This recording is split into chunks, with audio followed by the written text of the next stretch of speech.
Hivi unakumbuka zile siku zako za mwanzo kabisa wakati unazaliwa, ile hali ya kutoka hospitali kurudi nyumbani? Je, ulirudi katika mazingira gani? Ulirudi na nani? Na ulirudi na gari gani? Au nikuulize tu, ulirudi kwa namna gani? Huo unaouona ni msafara wa mtoto wa Diamond Platnumz na Zuchu kutokea hospitali kuelekea nyumbani maeneo ya Mbezi Beach huko.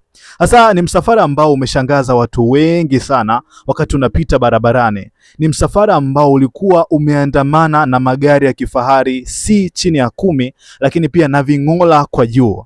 Na msafara huo wakati unapita, unaweza ukadhani kwamba pengine ni kiongozi wa serikali au mtu mwenye nguvu kubwa sana anapita, lakini la hasha. Huyo ni mtoto mwenye takribani siku 3 tu, mtoto wa Diamond Platnumz ambaye mpaka sasa hatumjui jina lake, lakini ametokea kupendwa na kuheshimiwa na wengi. Mtoto aliyezaliwa mnamo tarehe 1 mwezi Agosti mwaka 2026.